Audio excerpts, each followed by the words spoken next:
मेरा doctor programme में दर्शकों आपका स्वागत है। आज हम इस प्रोग्राम के तहत आपको मिलवा रहे हैं अमरावती के सुप्रसिद्ध डॉक्टर रोहित चौरडिया से। इन्होंने एमडी मुंबई से किया है और हमारे डॉक्टर साहब ने डिप्लोमा इन चेस्ट मुंबई से किया है, डिप्लोमा इन डायबिटोलॉजिस्ट ऑस्ट्रेलिया से किया है। डॉक्टर साहब का अपना 50 बेड का हॉस्पिटल है, यह श्री कृष्ण पेट अमरावती में उपस्थित है। मेरा डॉक्टर इस प्रोग्राम के तहत डॉक्टर साहब आपका स्वागत है।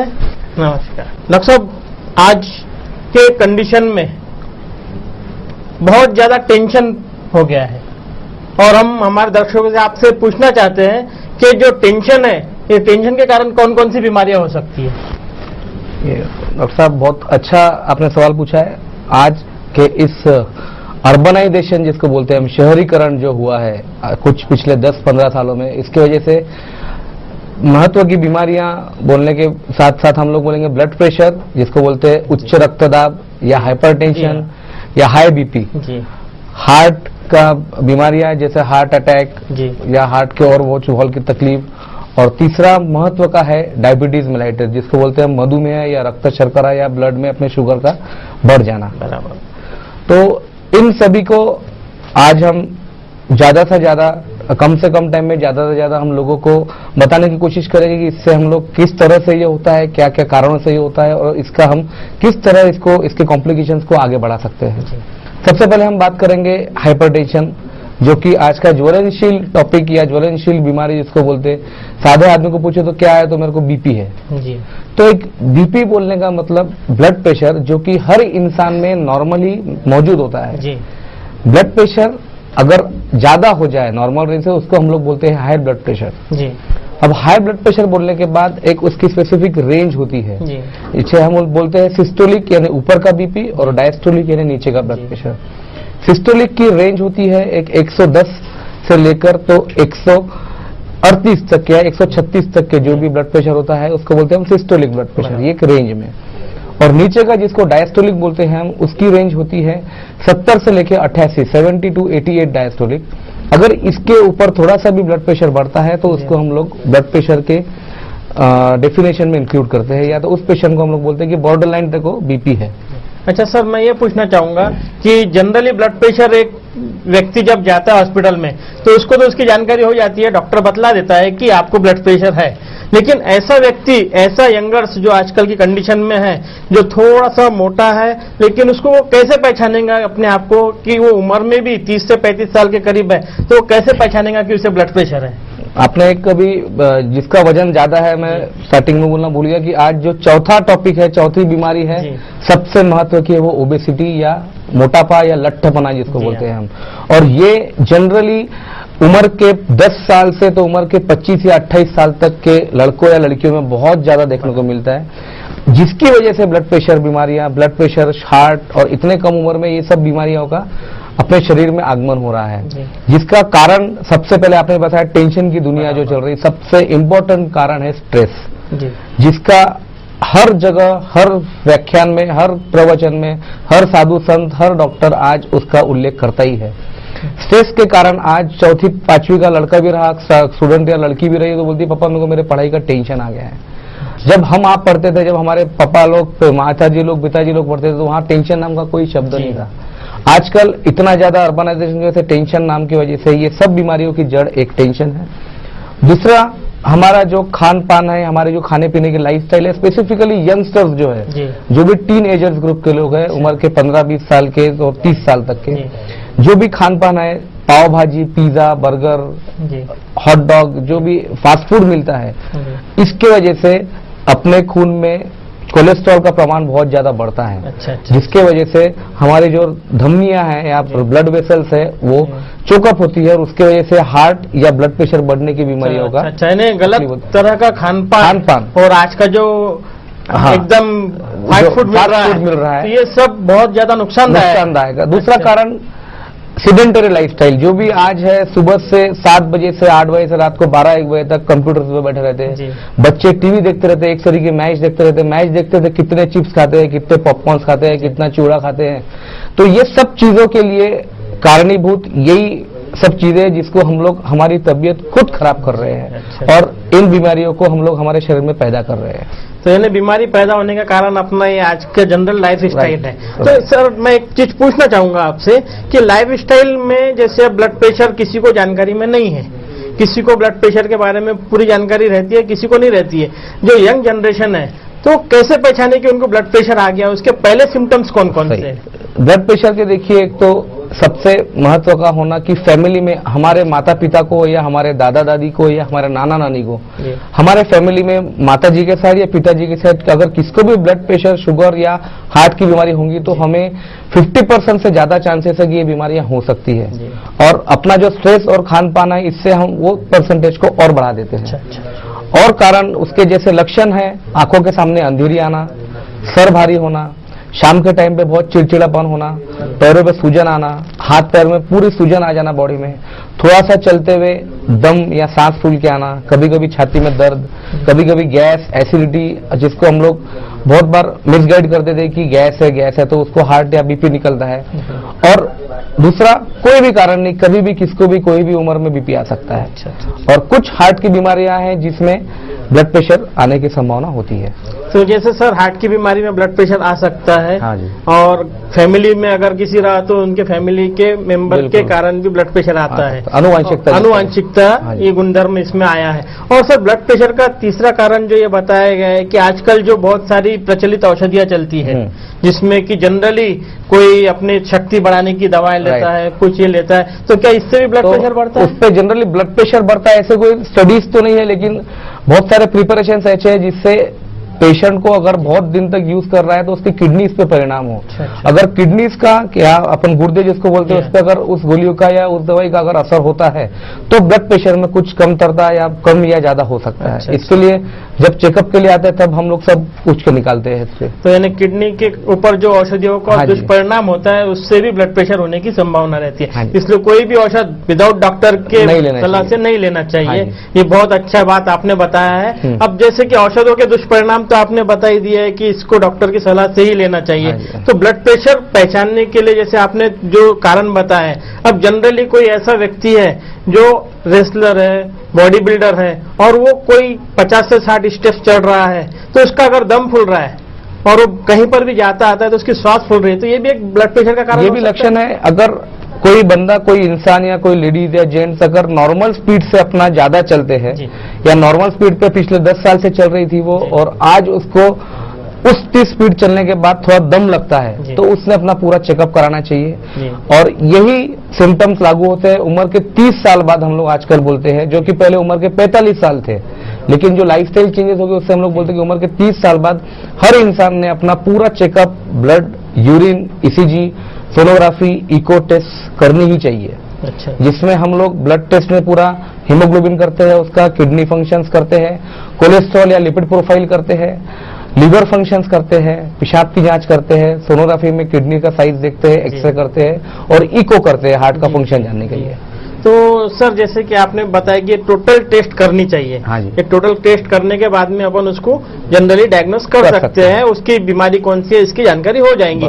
तो दूसरा ये है कि अगर उसको बीमारी की जानकारी हो गई तो पहली लाइन में वो कम से कम दवा से ठीक हो सकता है। हाँ, बिल्कुल। अगर पहले स्टेज पे मालूम होता है, पेशेंट को लक्षण मालूम पड़ जाते हैं या उसके सिम्टम्स हमारे दवाखाने में आके वो बोलता है, उस पर से हम लोग कुछ मेडिसिन देके उसको इमीडिएटली कंट्रोल कर सकते हैं। लेकिन कंट्रोल करने के बाद जांच तो हर इंसान को एक बार बीमारी आगे तो करना जरूरी है, क्योंकि हमको मालूम पड़ता है कि हमारे डिजीज कौन सी स्टेज पे है, हमारी बीमारी किस स्टेज पे है। लेकिन बीमारी मालूम पड़ने के बाद उस बीमारी की गोलियां बंद करना नहीं चाहिए, जो कि हमारे यहाँ पे एक रूल बन चुका है कि मेरे को अच्छा लगा डॉक्टर साहब तो मैंने गोलियां बंद कर दिया।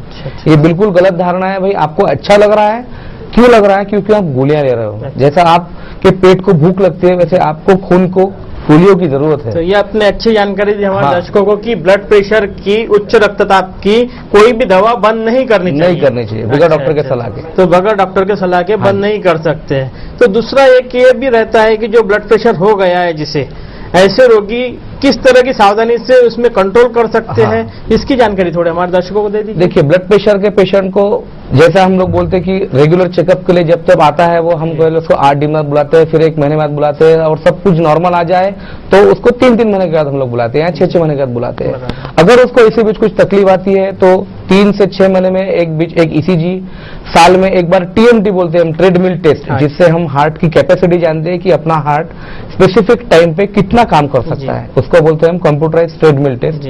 और ट्रेडमिल टेस्ट अगर पॉजिटिव आती है, इसका मतलब आपके हार्ट को ब्लड का सप्लाई बरोबर नहीं मिल रहा है, तो ऐसी स्टेज में हम लोग नेक्स्ट स्टेप उसको एंजियोग्राफी बोलते हैं, जो कि स्पेसिफिक हार्ट के लिए मानी जाती है। और ब्लड प्रेशर और हार्ट का संबंध जनरली साथ साथ में ही होता है। अटैक, अगर ब्लड प्रेशर बहुत ज्यादा बढ़ जाए तो हार्ट पे लोड आके हार्ट पे प्रेशर आ सकता, या तो हार्ट अटैक आ सकता, या ब्लड प्रेशर बढ़ने की वजह से हेमिप्लीजिया या लकवा, एक साइड हाथ या पैर या किसी की जबान जा सकती है, किसी का बोलना बंद हो सकता है। तो ये सब चीजों से हमको सावधानी बरतनी बहुत ज्यादा जरूरी है। इसका एक ही उपाय है कि आप जब मालूम पड़े इमीडिएटली आप अपने डॉक्टर की सलाह लीजिए और उनके हिसाब से वो जो टेस्ट बोलते हैं वो कीजिए और रेगुलर मेडिसिन लीजिए। चलो, आपने ये बताया है कि ब्लड प्रेशर के दुष्परिणाम, ब्लड प्रेशर बढ़ने के कारण कौन कौन सी बीमारी हो सकती है, इसकी जानकारी दर्शकों को दी है। इसी के साथ हम मिलते हैं आपसे कमर्शियल ब्रेक के बाद।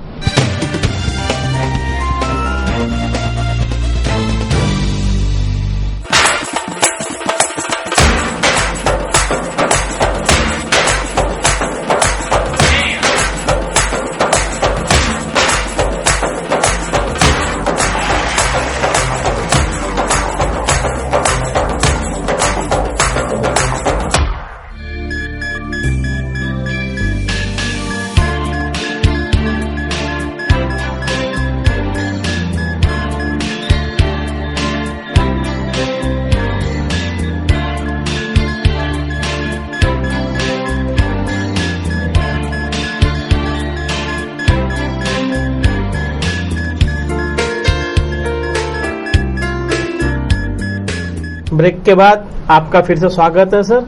तो जैसा कि आपने ब्रेक में जाने के पहले बताया है कि ब्लड प्रेशर की सावधानी, ब्लड प्रेशर में होने वाली बीमारियों की जानकारी और डॉक्टर से कैसे कैसे सलाह लेके ब्लड प्रेशर से बचा जा सकता है। तो सर ये बता dीजिए थोड़ी सी दिनचर्या शॉर्ट में कि एक ब्लड प्रेशर के रोगी को सुबह से लेकर रात तक अपने कार्य को किस प्रकार करना चाहिए, कैसे करना चाहिए, क्या खाना चाहिए, कब उठना चाहिए, कब सोना चाहिए, ये जानकारी हमारे दर्शकों को हो जाएंगी।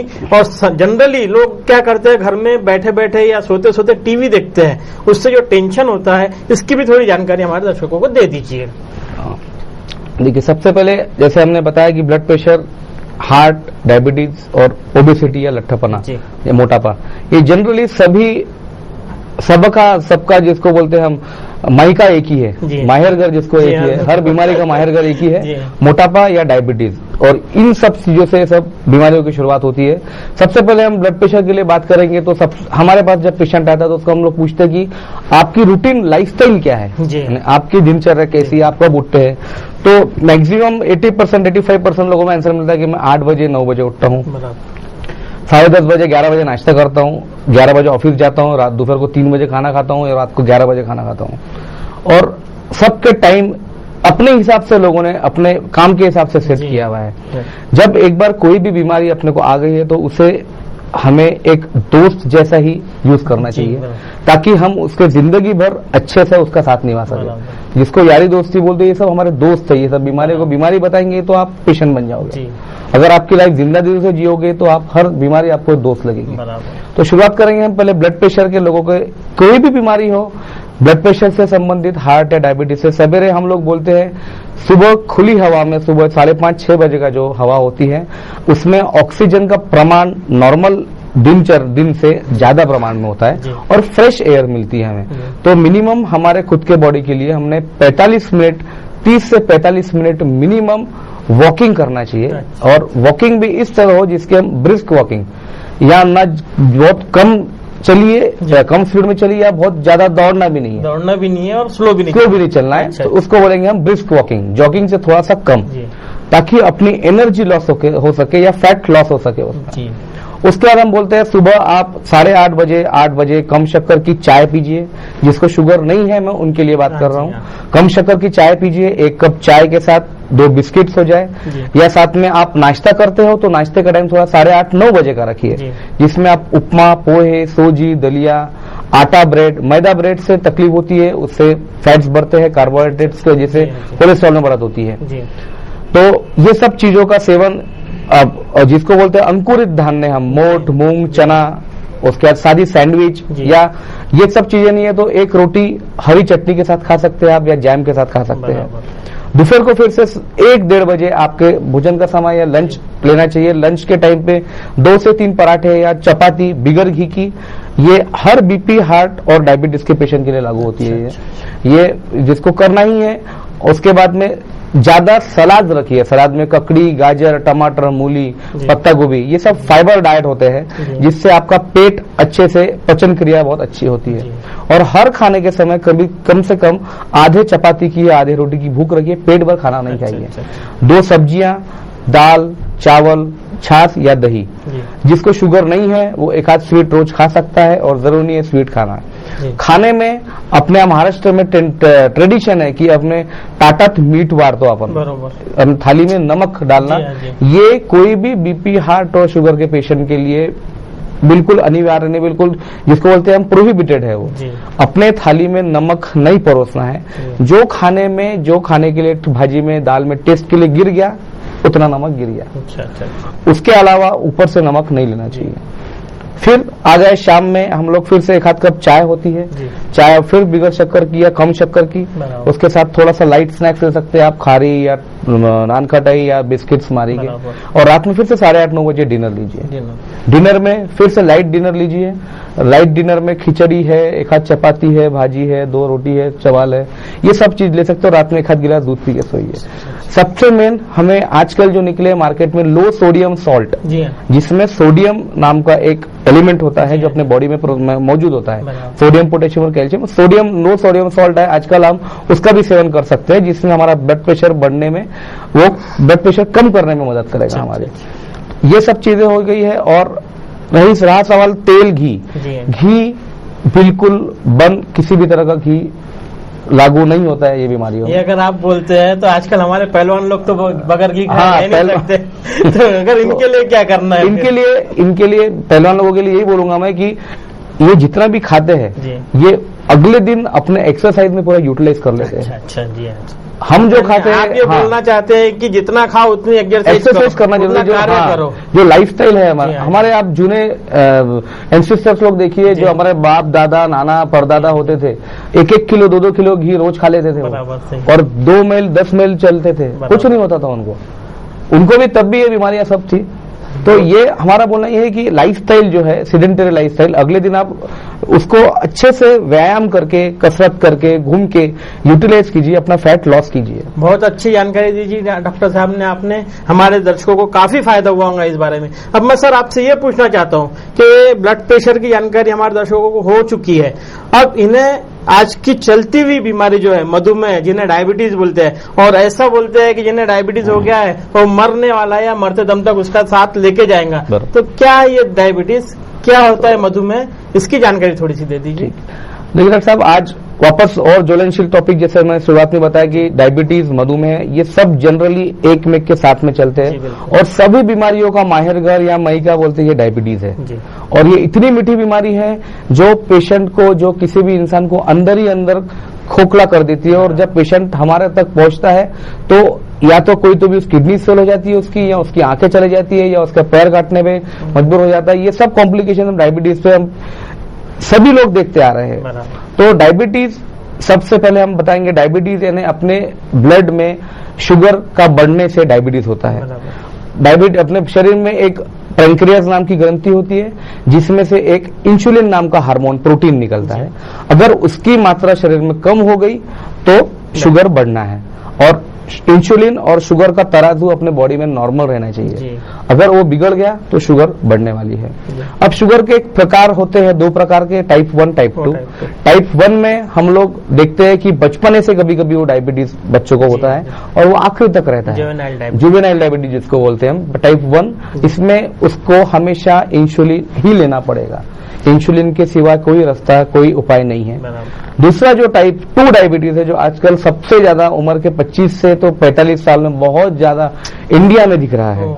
जैसे कारण आपको भी बताया मैंने, हमारी फास्ट फूड वाली लाइफ, हमारे सेडेंटरी लाइफ स्टाइल, हम व्यायाम नहीं करना, कसरत नहीं करना, और फैमिली में किसको डायबिटीज होना, ये कारण है टाइप 2 डायबिटीज का।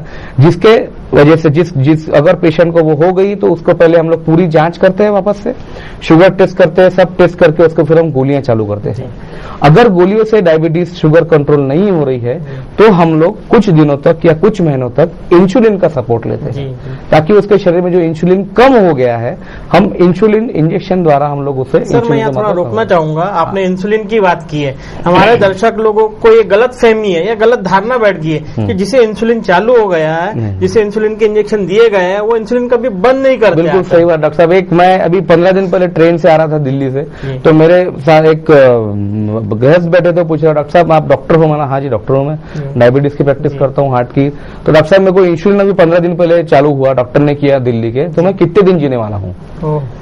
ये ऐसा जो गैर समझ या जिसको बोलते हैं हम, लोगों के मन में दहशत फैली है इंसुलिन की। तो मैं सभी दर्शकों से गुजारिश करूंगा कि ये अपने मन का वहम, डर, दहशत बिल्कुल मन से निकाल दीजिए। मैंने सबसे पहले बताया डायबिटीज यानी इंसुलिन की कमी। जो चीज शरीर में कम है वो हम बाहर से लेके इंजेक्शन के रूप में डाल रहे हैं, ठीक है। तो इंसुलिन का सबसे पहले डर निकालना बहुत जरूरी है, क्योंकि गोलियों के साइड इफेक्ट बहुत है। कोई गोलियों से पैरों में सूजन आती है, कोई गोलियों से लीवर डैमेज होता है, कोई गोलियों से किडनी पे इफेक्ट होता है, कोई गोलियों से ब्रेन अपनी याददाश्त कम होती है, कोई गोलियों से पेट पे फुगारा या भूख कम होती है। इंसुलिन का ऐसा कोई भी साइड इफेक्ट नहीं है। तो कहने का मतलब ये है कि गोलियों, जो डायबिटीज के लिए गोलियां ली जाती है, उसके साइड इफेक्ट है। हाँ, इंसुलिन का कोई साइड इफेक्ट नहीं है। हम जो भी वापरते हैं गोलियां, हम पेशेंट्स को बोल के वापरते हैं कि भाई देखिए आप एक लिमिटेड पीरियड तक हम आपकी शुगर चेक करेंगे, गोलियों से अगर कंट्रोल नहीं होती है तो उसको हमको इंसुलिन का सपोर्ट देना ही पड़ेगा। जैसे जनरली अब हम देखते हैं कि हमारे घर में किसी को मधुमेह डायबिटीज की बीमारी हो गई, तो वो बोलते हैं मेरा पेट फूल रहा है, कोई बोलता है उनको यूरिन इन्फेक्शन की प्रॉब्लम बहुत रहती है। शरीर में कहीं भी इन्फेक्शन होना है तो उसको इंसुलिन से ही इन्फेक्शन कम होगा। अच्छा, इंसुलिन से ही कम होगा। ये बहुत अच्छी जानकारी आपने दी है। दूसरा ये बताते हैं कि डायबिटीज वाले के पैरों में सेंसेशन चला जाता है जी। जैसे डायबिटीज में बताया, डायबिटीज अपने पूरे बॉडी में है, उसका परिणाम या उसके कॉम्प्लिकेशन आते हैं। अगर कंट्रोल में नहीं रहा तो सबसे मेन पार्ट्स है हमारे, सबसे पहले किडनीज, उसके बाद हमारी आंखें, हमारे पैरों की नसें, हमारा ब्रेन, हमारा हार्ट और चमड़ी, शरीर का हर हिस्सा, हर भाग अगर शुगर कंट्रोल नहीं है तो डायबिटीज उस पर हमला बोलने वाला है, और वो बहुत ही मीठा हमला रहेगा जिससे पेशेंट को पता भी चलेगा नहीं। इसलिए पेशेंट, हम डायबिटीज को पूछते हैं तो उनकी शुगर 400, 500, 600 रहती है। वो चप्पल पहन के जाते हैं तो चलते चलते चप्पल छूट जाती है, उनको चप्पल पता नहीं चलती, चप्पल पीछे छूट जाती, वो लोग आगे मालूम पड़ता 10 कदम में मेरी चप्पल पीछे छूट गई, तब तक उनके पैरों में कुछ जख्म हो जाती है। और शुगर रहती है 400, 500, और लेट पहुंचे वो, ठीक है हम पट्टी, मरहम पट्टी कर लेंगे, सादे डॉक्टर को बता देंगे। तो मेरा बोलना ये, सारे डॉक्टर्स भी, जो भी जनरल प्रैक्टिशनर्स, उनसे भी रिक्वेस्ट है, अगर आपको कोई भी ऐसा पेशेंट दिखिए तो आप प्लीज कोई कंसल्टेंट डायबिटोलॉजिस्ट के पास उनको भेजिए, उनके पैरों की डिटेल जांच करें। नहीं तो अगर कंट्रोल में नहीं रहा तो उसका पैर काटने की नौबत आ सकती है।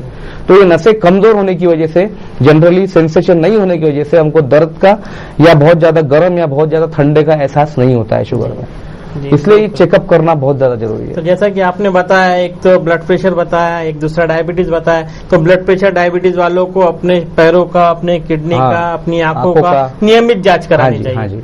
और जैसे कि अब किसी डायबिटीज पेशेंट का यूरिन इन्फेक्शन कंट्रोल ही नहीं होता है, और बार बार उसकी शुगर भी राइज होती है, और वो सिर्फ टैबलेट ले रहा है, उससे उनको साइड इफेक्ट्स है, पेट फूल रहा है, तो ऐसे रोगी के लिए आप क्या है? तो ऐसे रोगी अभी जो भी शो भी देख रहे होंगे, ये मेरा डॉक्टर, उनसे भी मेरी गुजारिश है, अगर आपकी शुगर एक जैसी बढ़ी हुई है, आपको पेशाब का इन्फेक्शन और आपके कोई भी कंसल्टेंट डॉक्टर ने आपको बताया है कि इंसुलिन लेना है और आप तैयार नहीं है, तो प्लीज मेहरबानी करके मेरी गुजारिश है आपसे कि आप इंसुलिन चालू कर दीजिए।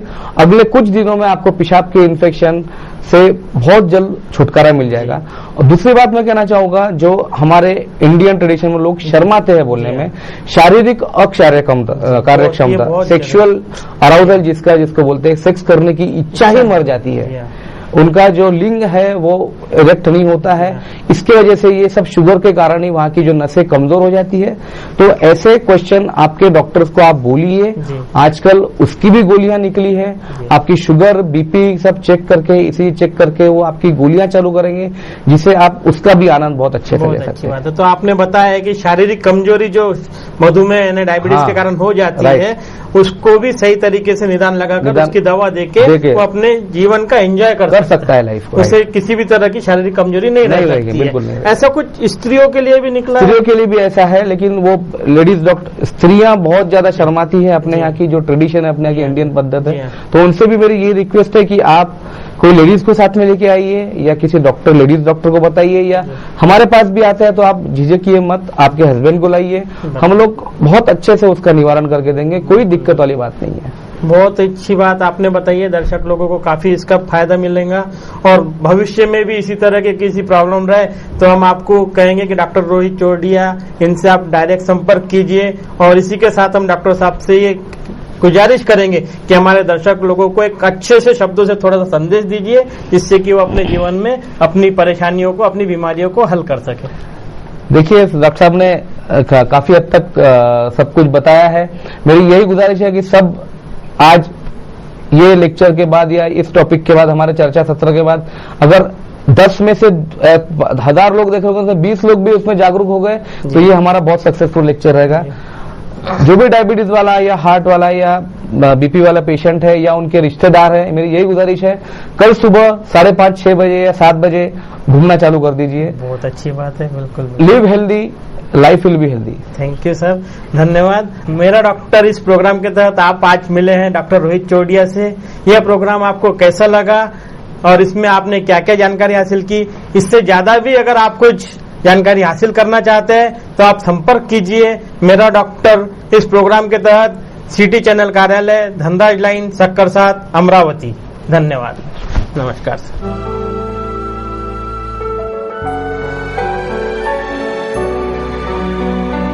मेरा डॉक्टर यह कार्यक्रम आपको कैसा लगा, हमें जरूर बताइए। आपके सुझाव सादर आमंत्रित है। हमारा पता है सिटी चैनल कार्यालय, Dhanraj lane, Sakkar 7, Amravati. Phone number 2563833।